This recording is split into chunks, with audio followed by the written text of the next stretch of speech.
할렐루야. 12월 14일 새벽 기도에 참석하신 우리 성도님들을 환영하고 축복합니다. 먼저 기도하겠습니다. 존귀하신 하나님 아버지 감사합니다. 오늘 하루를 허락하시고 생명 주셔서 또 이 아침에 하루를 구별하여 하나님께 예배로 먼저 나아가게 하시니 너무나 감사합니다. 이 예배를 통하여서 우리에게 또 꼭 필요한 말씀을 허락하여 주시고 그 말씀을 붙들며 순종으로 나아가는 귀한 은혜가 있게 하여 주시옵소서. 성령께서 세미한 음성으로 우리에게 무엇을 말씀하시는지 잘 귀 기울이며 집중하고 경청하는 은혜가 있게 하여 주시옵소서. 감사드리며 주 예수님의 이름으로 기도드렸습니다. 아멘. 오늘 주시는 하나님의 말씀은 욥기 36장 26절부터 37장 24절 말씀까지입니다. 제가 가진 성경 구약 798페이지입니다. 제가 봉독하겠습니다. 하나님은 높으시니 우리가 그를 알 수 없고 그의 횟수를 헤아릴 수 없느니라. 그가 물방울을 가늘게 하시며 빗방울이 증발하여 안개가 되게 하시도다. 그것이 구름에서 내려 많은 사람에게 쏟아지느니라. 겹겹이 쌓인 구름과 그의 장막의 우레소리를 누가 능히 깨달으랴.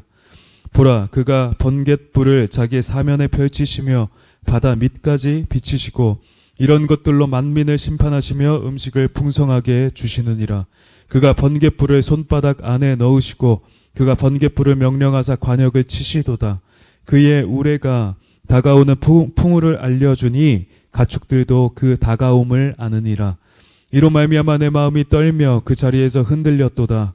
하나님의 음성 곧 그의 입에서 나오는 소리를 똑똑히 들으라. 그 소리를 천하에 펼치시며 번갯불을 땅 끝까지 이르게 하시고 그 후에 음성을 발하시며 그의 위엄찬 소리로 천둥을 치시며 그 음성이 들릴 때에 번개를 멈추게 아니하시느니라. 하나님은 놀라운 음성을 내시며 우리가 헤아릴 수 없는 큰 일을 행하시느니라. 눈을 명하며 땅에 내리라 하시며 적은 비와 큰 비도 내리게 명하시느니라. 그가 모든 사람의 손에 표를 주시어 모든 사람이 그가 지으신 것을 알게 하려 하심이라. 그러나 짐승들은 땅 속에 들어가 그 처소에 머무느니라. 폭풍우는 그 밀실에서 나오고 추위는 북풍을 타고 오느니라. 하나님의 입김이 얼음을 얼게 하고 물의 너비를 줄어들게 하느니라. 또한 그는 구름에 습기를 실으시고 그의 번개로 구름을 흩어지게 하시느니라. 그는 감싸고 도시며 그들의 할 일을 조종하시느니라. 그는 땅과 육지 표면에 있는 모든 자들에게 명령하시느니라. 혹은 징계를 위하여 혹은 땅을 위하여 혹은 긍휼을 위하여 그가 이런 일을 생기게 하시느니라. 욥이여, 이것을 듣고 가만히 서서 하나님의 오묘한 일을 깨달으라. 하나님이 이런 것들에게 명령하셔서 그 구름의 번개로 번쩍거리게 하시는 것을 그대가 아느냐? 그대는 겹겹이 쌓인 구름과 완전한 지식의 경이로움을 아느냐? 땅이 고요할 때에 남풍으로 말미암아 그대의 의복이 따뜻한 까닭을 그대가 아느냐? 그대는 그를 도와 구름장들을 두들겨 넓게 만들어 녹여 부어 만든 거울같이 단단하게 할 수 있겠느냐? 우리가 그에게 할 말을 그대는 우리에게 가르치라. 우리는 아둔하여 아뢰지 못하겠노라. 내가 말하고 싶은 것을 어찌 그에게 고할 수 있으랴? 삼켜지기를 바랄 자가 어디 있으랴? 그런즉 바람이 불어 하늘이 말끔하게 되었을 때 그 밝은 빛을 아무도 볼 수 없느니라. 북쪽에서는 황금 같은 빛이 나오고 하나님께는 두려운 위엄이 있느니라. 전능자를 우리가 찾을 수 없나니 그는 권능이 지극히 크사 정의나 무한한 공의를 굽히지 아니하심이니라. 그러므로 사람들은 그를 경외하고 그는 스스로 지혜롭다 하는 모든 자를 무시하느니라. 아멘. 하나님께 대한 올바른 자세라는 제목으로 하나님의 말씀 전하겠습니다. 32장부터 등장하는 엘리야는 새 친구의 말과 욥의 답변 이후 마지막에 등장을 합니다. 그는 옆에서 이들의 말을 전부 듣고 나서 그들 모두가 틀렸다며 그들을 나무랍니다. 새 친구들의 인과응보적인 해석과 욥의 무죄 주장이 다 틀렸다는 것이죠. 그러면서 자신은 이 두 입장의 결합된 해석을 제시하고 있는 것입니다. 엘리후는 36장부터 시작하는 마지막 발언의 전반부에서 세 친구들이 말한 규범적인 주제를 설파합니다. 그것은 곧 하나님의 뜻대로 살아가는 자는 복될 것이고 악을 행하는 자는 심판받게 될 것이라는 인과응보의 원리입니다. 그리고 오늘 본문인 36장 26절부터 37장 13절까지는 이제 시야를 하늘로 돌려 규범적 지혜에서 벗어나 사람이 헤아릴 수 없는 영역에서도 섭리하시는 하나님에 대해 설파하지요. 그리고 14절부터 마지막까지는 이를 종합하면서 이 하나님의 오묘한 통치를 욥이 깨달을 것을 주문하고 있는 것입니다. 본문을 좀 더 자세히 들여다보겠습니다. 36장 26절부터 37장 13절은 창조 세계에 나타난 하나님의 위대하심에 대해 말씀하고 있습니다. 26절, 하나님은 높으심으로 우리 사람은 그를 알 수가 없고 그가 얼마나 오래 존재하셨는지를 알 수 없다고 말합니다. 그는 비를 내리시며 그 빗방울이 증발하여 안개가 되고 구름이 되게 하는 분이시죠. 그리고 그 구름은 또다시 비를 내립니다. 그리고 그 비구름 가운데 우레와 번개를 사면에 펼치시며 이러한 우천으로 만민을 심판도 하시고 긍휼을 베풀기도 한다 말을 하고 있는 것입니다. 또한 그는 눈을 내리게도 하시고 비의 양을 조절도 하시며 폭풍우와 추위를 불러오는 분이시라고 말하고 있습니다. 하나님은 그 모든 기상을 조종하시며 땅에 거하는 자들에게 당신의 뜻에 따라 정하신 일들을 행하는 분이시라고 말하고 있습니다. 이제 14절부터 끝절까지는 욥에게 이 모든 일들을 듣고 가만히 서서 하나님의 오묘한 일을 깨달으라 말합니다. 이는 곧 규범적인 지혜와 반성적인 지혜를 종합하면서 하나님의 정의와 공의는 시행될 뿐만 아니라 그분의 계획과 섭리는 우리가 다 알 수 없다고 결론 짓는 것이지요. 그럼으로써 범사의 그를 인정하고 경외와 겸비의 태도를 견지할 것을 주문하고 있는 것입니다.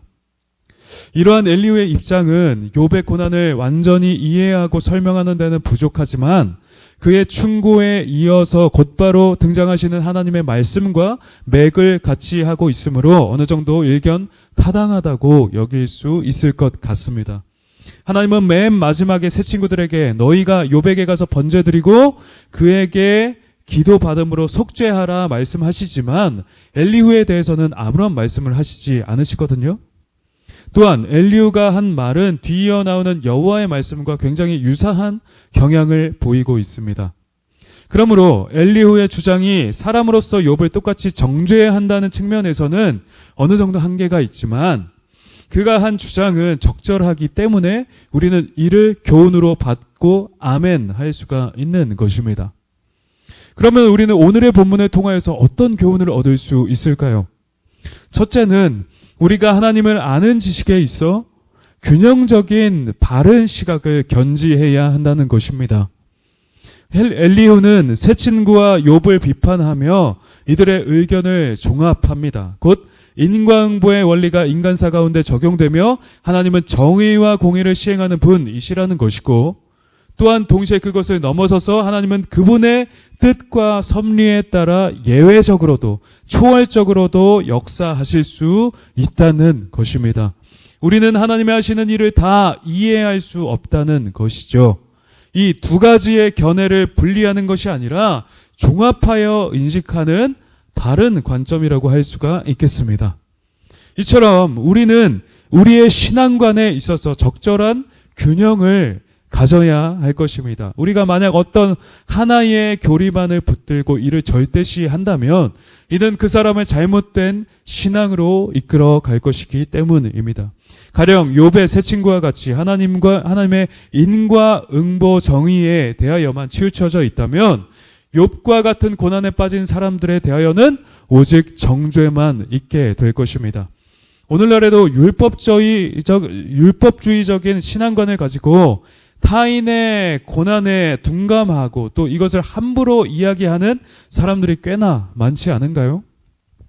세상적으로 잘 되면 하나님을 믿어서고 또 잘 안 되면 하나님을 제대로 믿지 못하기 때문에 또 죄가 있기 때문에 그렇다고 하는 그런 이해를 가지고 있는 신앙이죠. 물론 그런 영향이 부분적으로 있을 수도 있지만 이는 부정확한 판단인 경우가 굉장히 많이 있죠. 이러한 일들을 통해서 우리는 얼마나 많은 사람들이 오늘날 상처받고 낙담하며 실족하게 되는 경우를 보게 됩니까? 우리가 타인의 정황과 영적 상태를 정확히 알지도 못하면서 하는 이런 정죄와 비난은 욥의 세 친구가 저질렀던 그런 범죄와 똑같은 일을 하고 있는 것이죠. 그러므로 이는 올바르지 못한 것입니다. 반대로 우리의 일상에서 벌어지는 여러 비극을 두고서 우리는 도대체 하나님이 무슨 일을 하시는지 전혀 알지 못한다. 하나님이 계시지만 우리와 전혀 상관없는 분이시다 하는 이런 회의주의적이고도 불가지론적인 입장의 신학을 우리가 수용하게 된다면 이는 사실상 성경 기록의 말씀들을 믿지 못하는 그런 불상사가 발생하게 되는 것입니다. 믿음의 길에서 실족하게 되는 것이죠. 물론 욥은 이런 입장이 전혀 아니었습니다만 일반의 사람들은 극한의 고난을 맞닥뜨릴 때 이런 잘못된 신앙관에 빠져서 허우적대고 하나님을 떠나게 되는 경우가 굉장히 많이 있다는 것입니다. 실족하는 것입니다. 욥기에서 나온 단적인 이런 예를 들었지만 그러므로 우리는 아무리 맞는 말이라 하더라도 어느 한쪽의 측면만을 절대시하며 주장하는 그런 치우친 시각에서 벗어나야 한다는 그런 교훈을 우리는 얻게 되는 것입니다.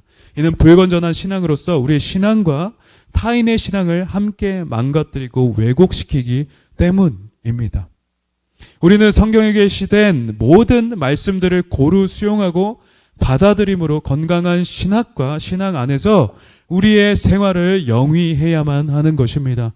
어떤 음식이 좋다 하여서 그 음식만 주구장창 우리가 먹어서는 안 되는 것처럼 우리는 하나님에 관한 지식을 알아갈 때에 아주 균형 있고 건강하게 받아들이고 수용해야만 하는 것이죠. 그러할 때 그의 신앙은 균형 잡히며 건강한 신앙을 가지고 이 땅을 강건하게 살아갈 수 있게 되기 때문입니다.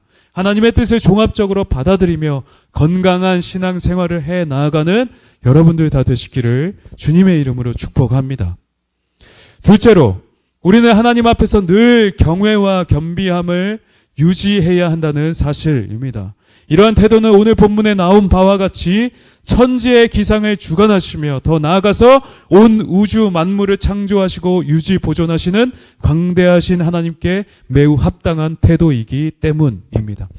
엘리후가 말한 바와 같이 또 그 뒤 이어지는 여호와의 말씀과 같이 우리는 과학기술이 발달한 오늘날에도 그 하나님의 오묘하신 섭리와 통치를 대부분 이해하지 못합니다. 자연계의 많은 변화들과 운행을 우리가 낱낱이 다 이해하고 있는지요? 우리가 우주의 천체들을 제대로 이해나 하고 있는지요? 온 우주의 시작과 끝을 우리가 아는지요? 그분은 당신의 권능으로 땅에 기초를 놓으셨고 지혜로 세계를 세우셨으며 그의 명철로 하늘을 펴신 분이십니다.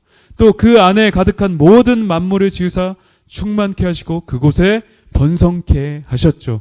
지금도 인류와 온 세상의 역사를 홀로 이끌어가는 분이십니다. 그러므로 우리는 이 광대하시고 전지전능하신 하나님의 존재 자체만으로도 그분을 경외해야만 하는 것입니다. 그리고 또한 우리는 하나님의 하시는 경영을 알지 못합니다. 딱 성경에 계시된 만큼만 대략적으로 알 뿐이지요. 그 외에 구체적으로 인류 역사와 우리네 인생사를 주께서 어떻게 이끌어 가시는지 우리는 전혀 알지 못하는 것입니다. 그러나 우리는 선하신 주께서 모든 것을 합력하여 선을 이루시고 당신의 뜻을 성취하신다는 사실만큼은 확실하게 알고 있는 것입니다. 그러므로 우리는 그 위대하신 하나님을 신뢰함으로 어떠한 고난과 역경 중에도 참고 인내하며 겸손히 그 길을 나아가야 하는 것입니다. 그러할 때 하나님은 때가 되면 그를 회복하시고 치유하시며 뜻을 돌이키시고 은혜를 베푸신다는 것입니다. 베드로전서 5장 6절의 말씀은 오늘의 결론으로서 적절할 것 같습니다. 그러므로 하나님의 능하신 손 아래에서 겸손하라. 때가 되면 너희를 높이시리라.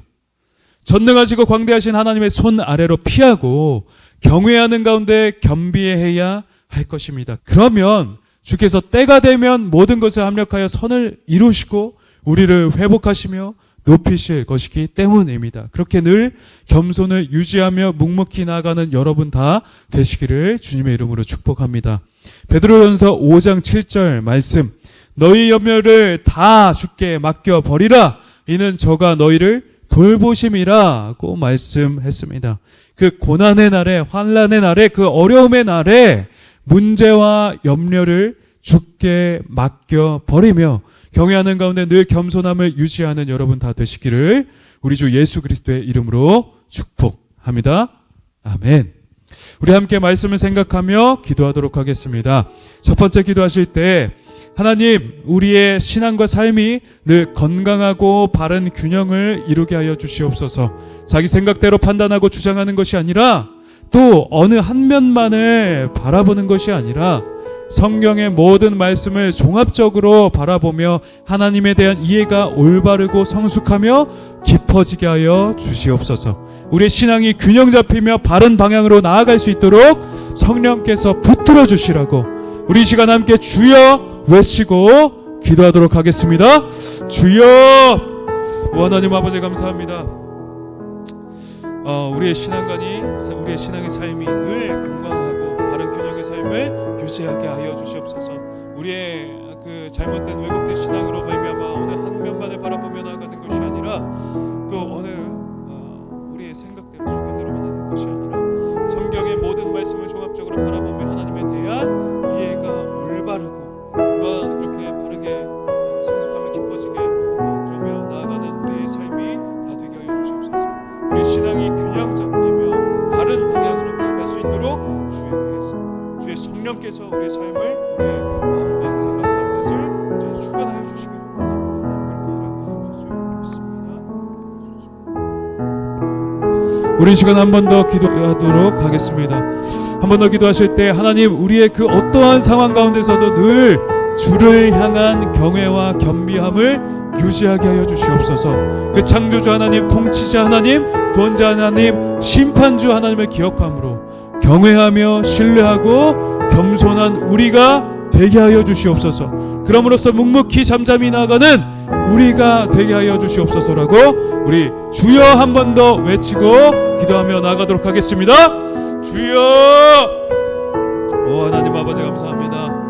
우리는 인생에서 하나님 앞에 맡겨드리며 나아갑니다. 하나님, 그 어떠한 상황 가운데서도 주를 향한 경외와 겸비함을 유지하는 우리의 삶이 되게 하여 주시옵소서. 하나님, 창조자 하나님, 심판자 하나님, 통치자 하나님, 그 오묘하신 섭리로 우리의 삶을 마땅히 이끌어가시고 인도하시고 주관하시는 그 하나님께 우리의 삶을 온전히 맡겨드림으로 아버지 하나님 함께 하시며